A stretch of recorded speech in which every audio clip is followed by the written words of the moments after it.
When I started volunteering here, it was in the early 70s, and it was a very, very different place. The only building that existed was the main hospital building, and it was very new. But I think he had a vision, and he became very involved with creating the new hospital. It was innovative out of the start, out of the box, because this hospital had private rooms. That's pretty much unheard of. In fact, it was one of the earliest private room hospitals.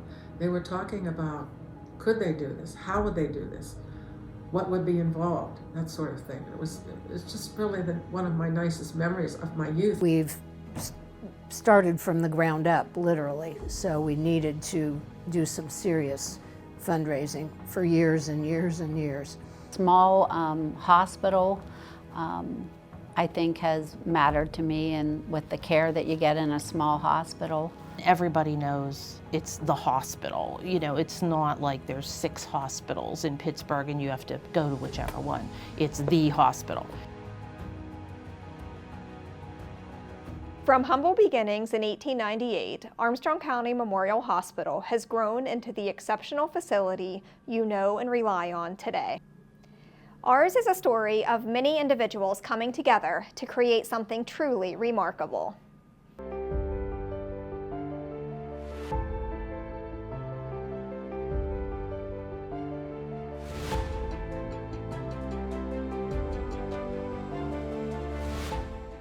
Even the land that the hospital sits on today was donated and sold by visionary members of the community who saw potential for the future of healthcare in Armstrong County.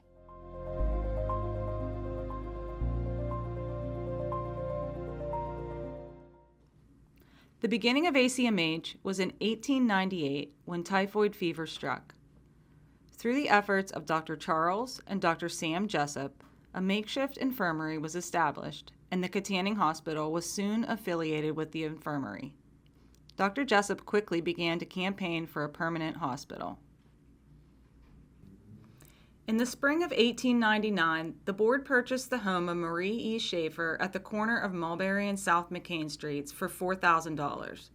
The hospital's role in the community continued to evolve, and plans for a new building began. Katanning General Hospital's name was changed to Armstrong County Hospital when it occupied this new facility on South McCain Street in 1936. The hospital had become the center of healthcare for Armstrong County, receiving patients from widespread rural areas and outlying communities. By the late 1960s, the needs of the community outgrew the facility, and a new plan was born. In the early 1970s, Dick Lobby, president of the hospital board of directors, said, "It would have cost a fortune to retool the old hospital. We found 175 acres in an ideal location, which gave us an opportunity to build a campus."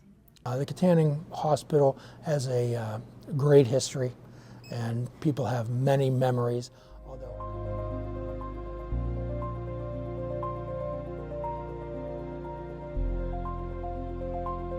My connection to the hospital is one dealing a great deal with my own family, especially with my father and even my mother. That new hospital sits in great part on land that was donated to the hospital by my mother and father.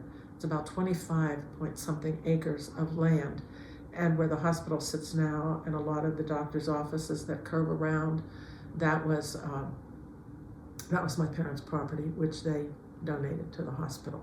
One of the really lovely things about this property is that we have a great deal of acreage here, so we have lots of room to expand and can take on new projects, new services, and we have lots of room without anyone feeling crowded. Thank you for giving me the opportunity to present the history of the Armstrong County Hospital as it relates to the Ellermeyer family. This is an original deed to the property out in East Franklin Township of Armstrong County, and this particular deed was written on lambskin, and it's dated 1792. Option agreement between James Ellermeyer Sr., which was my grandfather, and Robert Pride, who was the trustee for the hospital. He was an attorney. and the piece of land which was sold to the hospital. Our neighbor just up the street just so happened to be Dick Lobby, and my father and Dick and my mom and Dottie, we all became friends, and Dick was certainly a visionary, and I think he and Dad got to talking, and it just all started to formulate, and more people joined in the conversations. At night, when I was still living at home, and my bedroom was on the second floor, and my parents had a big den on the first floor, which was somewhat under that, part of it was under that.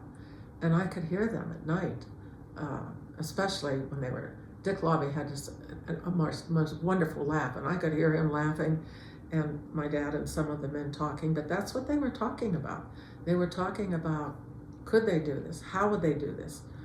What would be involved? That sort of thing. And it was just really one of my nicest memories of my youth. Dick took pieces of paper or a placemat or something, or an old napkin.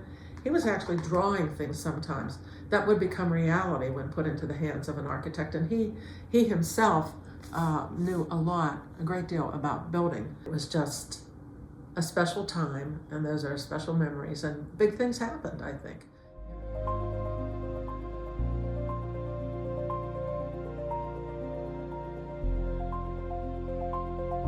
There is more of a community. Everybody knows everybody.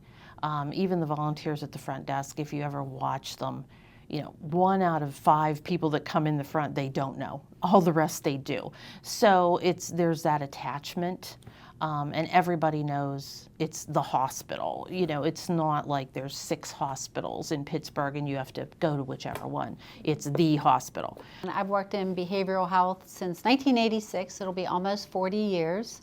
I've worked on some of the other units, but mainly here most of the time. I came to work at ACMH back in 1975, and I worked here for 30 years. I left then for 12, and as I say, I came back home about 8 years ago. When I first started here, we were a 26-bed unit. We were filled all of the time, and we actually had a waiting list. So actually we would call patients in as we got discharges, and we kept the unit full constantly all the time. I think I have some good comparisons since I started back in 1975 as compared to what our hospital looks like now in 2025. Back then I wore, of course, a white uniform and white stockings and shoes and a cap. But everything was a little more prim and proper, for a lack of a better term. When I was 13, I started as a candy striper in the snack bar.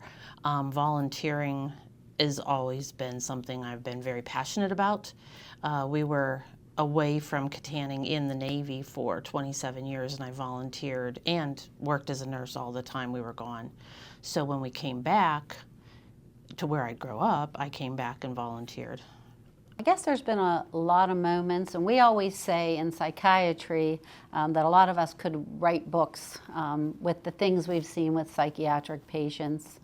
I know I've always said in the past, like some of your true schizophrenics or your thought disorders, I've always had a special place in my heart for them, because a lot of those people don't have a lot of family, they don't have a lot of people who care about them, and a lot of times they don't like to take medications and they don't like to take care of themselves. So those were the people that I know I always would kind of go out of my way to give them special attention to on the unit. So I was very proud and still am to be a nurse, and I took my job seriously. And one year we had a big snow. It was probably in the, I think, late 70s, maybe early 80s. And so I didn't know how I was going to get to work. So my boyfriend at that time owned a snowmobile. So he brought me to work on a snowmobile. He pulled up front and out front of the hospital and let me out, and I made it to work, so on time. There has been an active auxiliary ever since this hospital was started down in Katanning and then moved up here. Personally, volunteering makes you feel good. It really does. It gives you not only a sense of belonging, but purpose.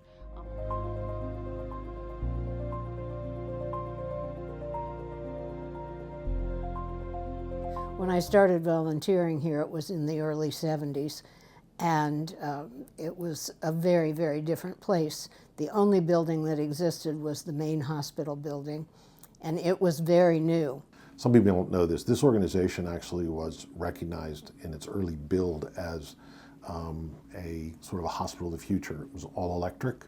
There was a lot of electrical efficiencies. It was innovative out of the start, out of the box, because this hospital had private rooms.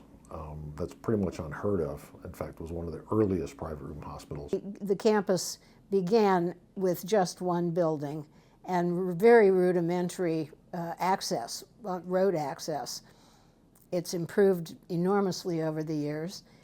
We have ambulances that can now access, and it's a much more technologically sound facility. But in the early years, it really was very rural. Over the years, Dick Lobby had the vision of having doctors' offices near the hospital because he wanted them to be close. Within walking distance was his goal, and that's exactly what he did, was to build the medical arts buildings. So a physician that's in his office, if he gets called to the hospital, he can just trot across the parking lot. Our expansion into the community that we serve, we decided to develop a chain, if you will, of rural health centers. There are 5, and they've been in existence for, gosh, I'm going to say 20, 25 years. And they are in various areas of the community that are removed from the hospital, the physical hospital.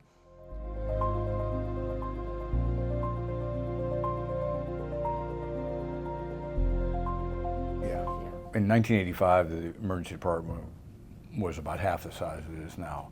It became obvious that our emergency department that had been built at the time the original hospital was constructed was not covering the needs that we had. So we embarked on a complete overhaul and redesign of the facility and of the way the services provided to the community. One thing we wanted to do was redesign the ED for the future and where we knew the future was going. For the past 35 years, we renovated and expanded the emergency department twice, and I was obviously on the committee, worked with the architects, redesigned it, made it bigger and more efficient, and the last time was in 2015, and it's state of the art now.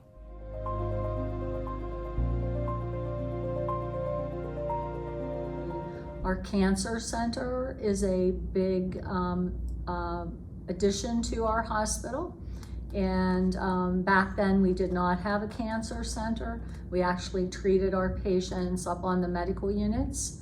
And I remember doing some of those treatments, which would be probably unheard of in 2025. That was Dick's inspiration. He was the one who wanted that to be here. And I don't think there was any personal reason for it. I don't think he had anybody in his family that had need of it.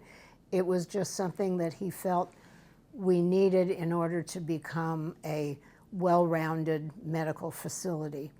And cancer centers and separate cancer treatments were just getting started. During the time that I've been here, the cancer center has been built, and then it has been enlarged and revamped, redecorated.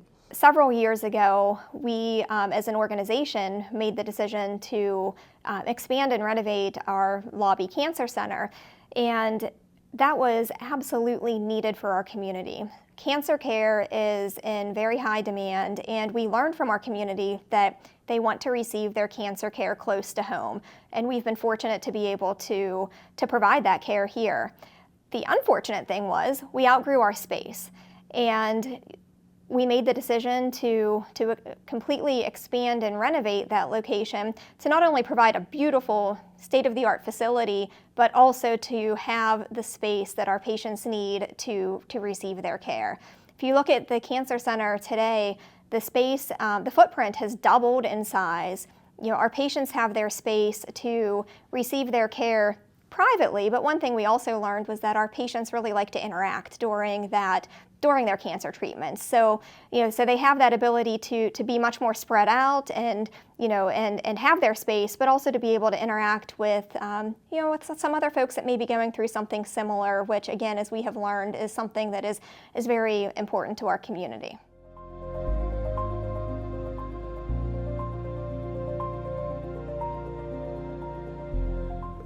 When Dr. Clay came and joined our staff, he had a lot of experience with robotic surgery, and he had been talking to us about getting a robot for the hospital for quite a while. And as a surgeon that did laparoscopic surgery for 15 years or so, I didn't see a need for it. And I was resistant to getting a robot, felt that I was just fine doing it how I did it, and we didn't need to spend the money on something like that. The company finally convinced me to go and see robotic surgery, and so we took a field trip to a hospital in Ohio where Heather Miklos, my PA, and myself went there and observed several cases of a surgeon doing robotic surgery, and it was a little bit life-changing in that I realized at that point that this was the evolution of surgery. I was watching where robotics were going in surgery. And, so I started looking around saying, okay, there were a number of innovations out there. Da Vinci, the Da Vinci system, by Intuitive, was pretty unique. And so I looked at the medical staff and I said, okay, who's going to maybe be the most critical of this wild hair idea? So I talked to Pap Swan and I said, hey, you want to go with me? Let's go look at this, let's go check out this. There's a conference. No one really in the area was doing it, at the time. So we go out there, and I have to tell you, both of us were stunned. We were just walking around where they were setting up all the sessions where they were going to have things. And of course they had an area where they were demonstrating, and they had a couple of robots actually there that you could play with, so to speak, and do different things. And this was before the conference actually started. And Mr. Lewis and I went down there, and we actually sat him down and had him work the controls and actually do like minor procedures with the robot, and to kind of show that how simple it was to use, but how effective it was at doing surgery. And I would tell you at that point, after he stood up from doing that for 5 minutes, I knew that we were going to get one. That kind of sealed the deal. You have to look at where the past is and where you think the future is going. So being focused on, what do you see in the future? I think that creates the opportunity to be kind of innovative.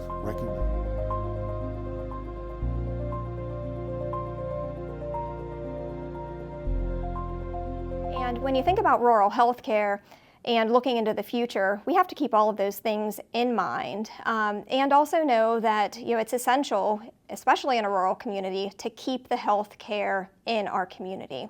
Very excitingly for ACMH, that is why we made a decision to partner with the Pennsylvania Mountains Care Network. PMCN is a network that includes ACMH as well as Indiana Regional Medical Center and Punxsutawney Area Hospital.